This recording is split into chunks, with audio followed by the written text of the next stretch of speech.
Pemirsa, saling bantah terjadi antara Ketua TKN Prabowo Gibran Rosan Roslani dengan pengamat militer Koni Rahakundini terkait dengan Prabowo hanya akan menjabat presiden selama 2 tahun bila menang dalam Pilpres 2024. Ramai pengakuan Ibu Koni tentang diajak untuk masuk menjadi anggota TKN pemenangan Prabowo Gibran.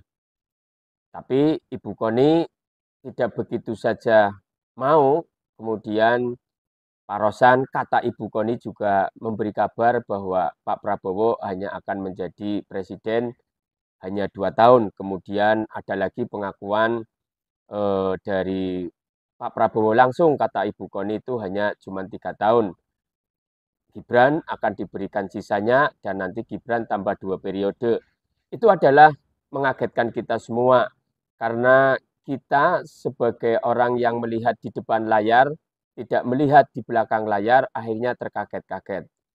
Kita tahu bahwa Ibu Koni adalah pengamat militer dan dosen di berbagai universitas ternama di Indonesia, kemudian juga dia adalah termasuk paham banget tentang kehidupan pertahanan militer di Indonesia, maka kita sangat terkaget-kaget. Ayo kita ikuti coba pengakuan Ibu Koni awalnya. Kalau pada panik. Oke. Tapi saya mendapatkan perkuatan informasi itu, jadi bukan cuma diomongin ke saya oleh Pak Ambasador Rosan, tapi juga pernah didengar oleh Bapak Hasto Kristianto dalam pertemuan pengusaha di Singapura. Jadi kalau habis ini mau tanya sama Pak Hasto, Sekjen PDIP, silahkan. Ternyata bukan saja Pak Rosan menyatakan pernah kepada saya, even Pak Prabowo di Singapura depan para pengusaha menyatakan hal yang sama, yang beda tahunnya. Pak Rosan bilang ke saya hanya 2 tahun. Kalau Pak Prabowo bilangnya di atas panggung hanya 3 tahun. Mau 2 tahun, mau 3 tahun, menurut saya ini yang tidak boleh terjadi. Kemudian ada bantahan dari Pak Rosan Roslani. Pernyataan yang 2 tahun itu bukan datang dari saya, gitu. Beliau menyatakan ini gimana kok sudah 2 tahun, atau mungkin lebih cepat kalau ini pernyataan beliau ya. Kalau tiba-tiba Pak Prabowo, kalau saya ini orang intelijen, saya bilang bisa aja Pak Prabowo diracun, dia bilang itu, bisa lebih cepat. Itu gimana? Saya bilang Bu, udah hitungan itu tidak pantas, ya udahlah itu Bu, jangan di kita sih tidak ada pikiran seperti itulah, janganlah gitu. Ini pernyataan beliau gitu, bukan pernyataan saya. Ternyata tidak berhenti di situ ya. Ibu Koni juga mengatakan bahwa dia ditawari Wamenhan. Kemudian Rosan menjawab bahwa Ibu Koni ditawari meminta Wamenlu. Tapi Ibu Koni mengatakan ditawari Wamenhan atau Wamenlu. Kemudian Rosan juga menjawab. Intinya adalah 2 orang ini berpolemik dan masing-masing punya jawaban.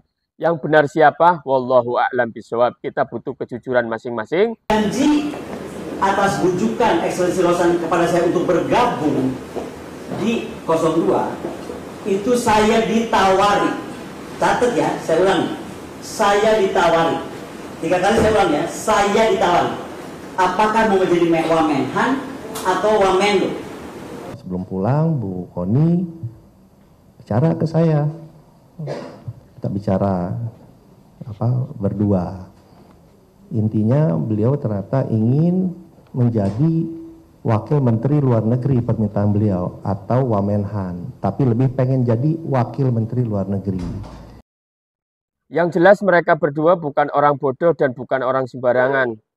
Maka ini akan menjadi masalah besar karena ini adalah yang terjadi di belakang layar kita yang kita tidak tahu. Dan Ibu Koni sudah menyampaikan, akhirnya ini bisa menjadi informasi yang sangat berarti bagi masyarakat di negeri ini.